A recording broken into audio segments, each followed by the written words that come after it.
ناظرین آج میں بات کروں گا نوجوان لڑکے اور نوجوان لڑکیوں کے موضوع پر، اور میرا موضوع گفتگو ہے ذکاوت حس۔ اس مرض کے اندر ہوتا یہ ہے کہ دماغ کے اندر مختلف خیالات چلتے رہتے ہیں، جس کے اندر یہ ہوتا ہے کہ گندی باتیں ذہن میں آتی رہتی ہیں، سیکس کرنے کو دل کرتا ہے، گندی فلمیں دیکھنے کو دل کرتا ہے، اور گندے لٹریچر فلمیں یا کتابیں پڑھنے کو دل کرتا ہے جو گندی کتابیں ہوتی ہیں، جس کا نقصان یہ ہوتا ہے کہ بچوں کے اندر چہرے کی رونق ختم ہو جاتی ہے اور لیسدار قطرے آنے شروع ہوتے ہیں، لڑکیوں کے اندر لیکوریا ہو جاتے ہیں، اور نوجوان بچوں کے اندر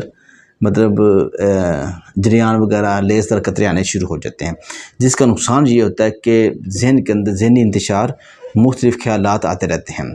جوان بچوں اور بچیوں کا کام کرنے کو دل نہیں کرتا، پڑھائی میں دل نہیں لگتا، نہ پڑھنے کو دل کرتا ہے، مزاج میں چڑچڑا پن پیدا ہو جاتا ہے، ہر ٹائم سیکس اور جنسی لذت حاصل کرنے کو دل کرتا ہے۔ عورتوں میں باوگولا ہسٹیریا کا مرض ہو جاتا ہے، جس کے اندر سانس کا پھولنا، بے ہوشی ہونا، دورے ہو جانا، یہ مسائل پیدا ہوتے ہیں۔ جب باوگولا یا کہ ہسٹیریا کا مرض ہوتا ہے تو گھر والے جو ہوتے ہیں، گھر کے وارث یا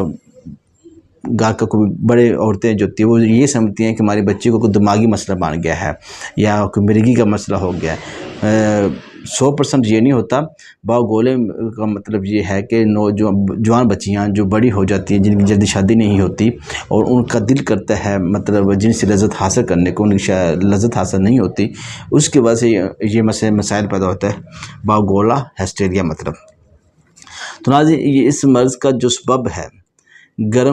گندی باتیں کرنا، گندی کتابیں پڑھنا، گندی فلمیں دیکھنا،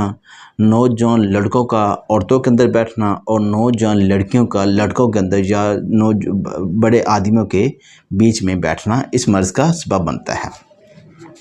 ناظرین اس مرض کو کنٹرول کرنے کے لیے تھوڑی سی غذا چینج کرنے کی ضرورت ہوتی ہے۔ غذا کے ساتھ ٹھنڈی دوائی کوئی کھائی جائے، ٹھنڈی غذا استعمال کی جائے، گرم چیزوں سے پرہیز کیا جائے۔ تو دوائی کے طور پہ میں آپ کو یہاں پہ ایک بہترین نسخہ بتانے والا ہوں، جس کے استعمال سے آپ کے یہ جو دماغی حص ہے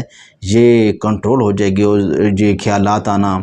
یا سیکس کو کرنے کو دل کرنا یہ انشاءاللہ تعالیٰ کم ہو جائے گا، اور دماغ ٹھنڈک کے اندر آ جائے گا۔ تو ناظرین اس کے لیے آپ کے پاس ہونا چاہیے گوند کیکر 20 گرام، تخم ریحان 20 گرام،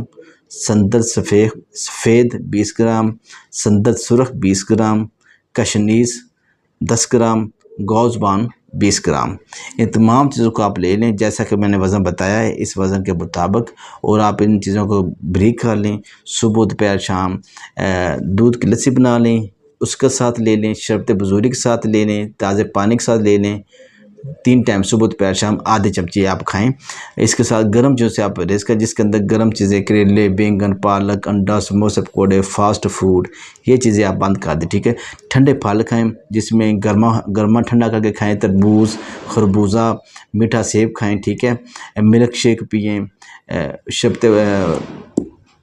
شربت کوئی بھی بنا لیں، اس کے اندر چھلکا ڈال لیں، چھلکا سب گول ڈال لیں اور بلنگو ڈال لیں، وہ شربت آپ پئیں، تاکہ ذہن کے اندر گرمی جو ہے کم پیدا ہو، مزاج کے اندر گرمی کم پیدا ہو، اور یہ خیالات آنے ختم ہو جائیں۔ اس طرح سے آپ اس مرض سے بچ سکتے ہیں۔